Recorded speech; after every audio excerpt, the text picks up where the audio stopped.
ಕ್ರಿಸ್ತನಲ್ಲಿ ಪ್ರೀತಿಯ ಸಹೋದರರೇ ಮತ್ತು ಸಹೋದರಿಯರೇ, ನಿಮ್ಮೆಲ್ಲರಿಗೂ ಮುಂಜಾನೆಯ ವಂದನೆಗಳು.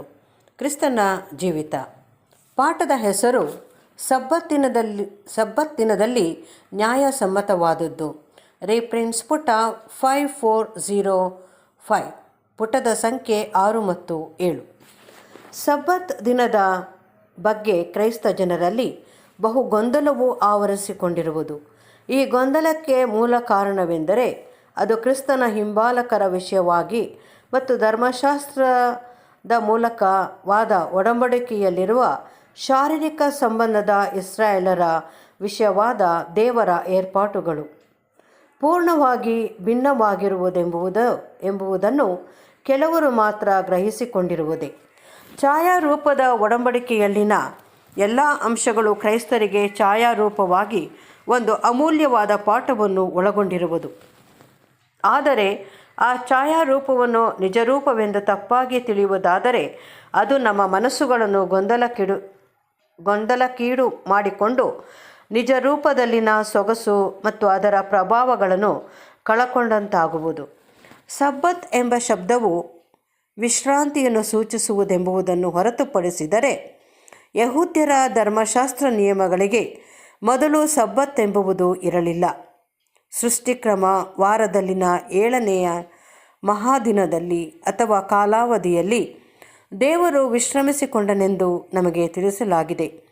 ದೇವರೊಂದಿಗೆ ಅನ್ಯೋನ್ಯವಾಗಿ ನಡೆದ ಅನೋಕನು, ದೇವರ ಸ್ನೇಹಿತನಾದ ಅಬ್ರಹಾಮನು ಮತ್ತು ದೇವರಿಗೆ ಮೆಚ್ಚುಗೆಯಾಗಿದ್ದ ಇತರರಿಗೆ ದೋಷ ಪರಿಹಾರಕ ಮಹಾದಿನ ಮತ್ತು ಅದರಲ್ಲಿನ ಯಜ್ಞಗಳು ಇಲ್ಲವೇ ಇಸ್ರಾಯೇಲರ ಧರ್ಮಶಾಸ್ತ್ರ ಸಂಬಂಧದ ಒಡಂಬಡಿಕೆಗೆ ಸಂಬಂಧಿಸಿದ ಇತರ ವಿಷಯಗಳಂತೆ ಸಬ್ಬತ್ತಿನ ವಿಷಯವಾಗಿಯೂ ಏನೂ ತಿಳಿದಿರಲಿಲ್ಲ.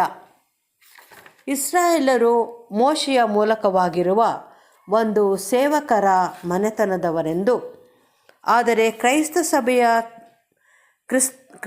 ಕ್ರೈಸ್ತ ಸಭೆಯು ಕ್ರಿಸ್ತನ ಮೂಲಕವಾಗಿರುವ ಮಕ್ಕಳ ಮನೆತನದವರೆಂದು ಅಪೊಸ್ತಲನಾದ ಪೌಲನು ವಿವರಿಸಿ ಹೇಳಿದ್ದಾನೆ.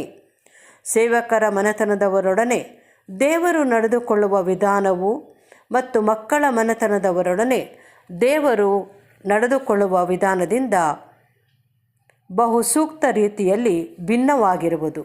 ಯಾವ ಕಾರಣಕ್ಕಾಗಿ ಅಥವಾ ಯಾವ ಕಾರಣದಿಂದ ಎಂಬ ವಿವರಗಳನ್ನು ನೀಡದೆಯೇ ಸೇವಕರಿಗೆ ಆಜ್ಞಾವಿಧಿಗಳನ್ನು ಕೊಡಲಾಗಿತ್ತು.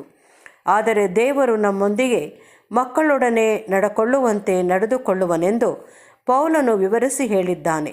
ತನ್ನ ಆತ್ಮವನ್ನು ಹೊಂದಿರುವ ತನ್ನ ಮಕ್ಕಳು ತನ್ನ ಸಂಕಲ್ಪಗಳ ವಿಷಯವಾಗಿ ಸಹಾನುಭೂತಿಯುಳ್ಳವರಾಗಿ ಅವುಗಳಲ್ಲಿ ಭಾಗಿಯಾಗುವ ಸಲುವಾಗಿ ತಮ್ಮನ್ನು ಯಜ್ಞಾರ್ಪಿತರನ್ನಾಗಿ ಮಾಡಿಕೊಳ್ಳುವುದರ ಮೂಲಕವಾಗಿ ವಿಧೇಯರಾಗುವ ಸಲುವಾಗಿ ಅದು ಆಜ್ಞೆಯಾಗಿ ವಿಧಿಸಲ್ಪಟ್ಟಿರುವ ಕಾರಣಕ್ಕಾಗಿ ಅಲ್ಲ, ಆದರೆ ತಂದೆಯ ಚಿತ್ತವನ್ನು ನೆರವೇರಿಸುವುದರಲ್ಲಿ ದೊರಕುವ ಸಂತೋಷದ ಕಾರಣಕ್ಕಾಗಿ. ನಿಜವಾದ ಕ್ರೈಸ್ತರಿಗೆ ಪರಲೋಕದ ತಂದೆಯು ತನ್ನ ಯೋಜನೆ, ತನ್ನ ಉದ್ದೇಶ, ತನ್ನ ಏರ್ಪಾಡುಗಳನ್ನು ತಿಳಿಯಪಡಿಸಿರುವನು. ಯೇಸುವು ಮತ್ತು ಅಪೊಸ್ತಲರು ಯಹೂದ್ಯರಾಗಿದ್ದು, ಯೇಸುವು ತನ್ನ ಮರಣದ ಮೂಲಕವಾಗಿ ನಂಬುವವರೆಲ್ಲರಿಗೆ ನೀತಿಯನ್ನು ದೊರಕಿಸಿ ಕರ್ಮ ಮಾರ್ಗವನ್ನು ಅಂತ್ಯಗೊಳಿಸಿದ ಕಾಲದವರೆಗೆ ಅವರು ಧರ್ಮಶಾಸ್ತ್ರ ಸಂಬಂಧದ ಒಡಂಬಡಿಕೆಯಲ್ಲಿನ ಆಜ್ಞಾವಿಧಿಗಳನ್ನು ಅನುಸರಿಸುವ ಹಂಗಿನಲ್ಲಿದ್ದರು. ಆ ಕಾಲದಿಂದ ಈಚೆಗೆ ಯೇಸುವಿನ ಹಿಂಬಾಲಕರು ಯಾವ ಅರ್ಥದಲ್ಲಿಯೂ ಯಹೂದ್ಯರ ಧರ್ಮಶಾಸ್ತ್ರ ವಿಧಿಗಳ ಕಟ್ಟುಪಾಡಿನಲ್ಲಿ ಇರುವುದಿಲ್ಲ. ಅವರು ದಶಾಜ್ಞೆಗಳ ವಿಷಯದಲ್ಲಿ ಆಸಕ್ತರಾಗಿರುವರು, ಏಕೆಂದರೆ ಆ ಆಜ್ಞೆಗಳು ಒಂದು ಹೊರಗಣ ಅರ್ಥದಲ್ಲಿ ದೇವರ ಚಿತ್ತವನ್ನು ಸೂಚಿಸುವುದು. ಅಲ್ಲದೆ ದೇವರ ಮಕ್ಕಳೆಲ್ಲರೂ ತಂದೆಯ ಚಿತ್ತವನ್ನು ತಿಳಿದುಕೊಂಡು ಅದನ್ನು ಸ್ವಯಂ ಪ್ರೇರಿತರಾಗಿ ನೆರವೇರಿಸಲು ಕಾತುರದಿಂದ ಇರುವರು.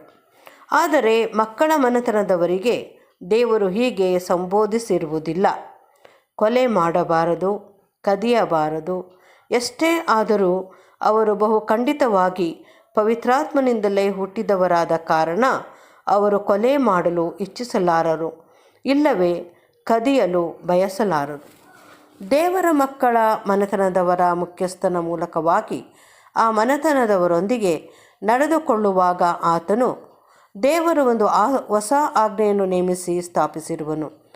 ಅದು ಸವಿಸ್ತಾರವಾಗಿದ್ದು ಹಿಂದೆ ಮೋಶೆಯ ಆಜ್ಞಾವಿಧಿಗಳು ಸೂಚಿಸುವುದನ್ನು ತಿಳಿಯುವುದಕ್ಕಿಂತಲೂ ಬಹು ಅಧಿಕವಾದುದನ್ನು ತಿಳಿಯುವ ಸಾಧನವಾಗಿರುವುದು. ಅದು ಪ್ರೀತಿಯ ಸಂಬಂಧವಾದ ಆಜ್ಞೆ. ಅಪೊಸ್ತಲನು ಪ್ರಕಟಿಸಿ ಹೇಳಿರುವಂತೆ ಪ್ರೀತಿಯಿಂದಲೇ ಧರ್ಮ ಪ್ರಮಾಣವು ನೆರವೇರುತ್ತದೆ. ಧರ್ಮಶಾಸ್ತ್ರವೆಲ್ಲ ಪ್ರೀತಿ ಎಂಬ ಒಂದೇ ಮಾತಿನಲ್ಲಿ ಅಡಕವಾಗಿರುವುದು. ಅದು ದೇವರ ಮೇಲಿನ ಅತಿ ಶ್ರೇಷ್ಠವಾದ ಪ್ರೀತಿ ಮತ್ತು ನಮ್ಮ ಸಹಜೀವಿಗಳಾದ ಮನುಷ್ಯರ ಮೇಲಿನ ಪ್ರೀತಿ. ಅಂತಿಮವಾಗಿ ಯೇಸುವು ಪ್ರಕಟಿಸಿ ಹೇಳಿರುವಂತೆ, ನಾನು ನಿಮಗೆ ಒಂದು ಹೊಸ ಆಜ್ಞೆಯನ್ನು ಕೊಡುತ್ತೇನೆ, ಏನೆಂದರೆ ನೀವು ಒಬ್ಬರನ್ನೊಬ್ಬರು ಪ್ರೀತಿಸಬೇಕು. ನಾನು ನಿಮ್ಮನ್ನು ಪ್ರೀತಿಸಿದ ಮೇರೆಗೆ ನೀವು ಸಹ ಒಬ್ಬರನ್ನೊಬ್ಬರು ಪ್ರೀತಿಸಬೇಕು ಎಂಬುದೇ. ಒಬ್ಬರು ಮತ್ತೊಬ್ಬರಿಗಾಗಿ ತಮ್ಮ ಪ್ರಾಣವನ್ನು ಕೊಡುವವರಾಗಿರುವ ನಮಗೆ ಆತನು ಇದನ್ನು ಹೇಳಿದ್ದಾನೆ.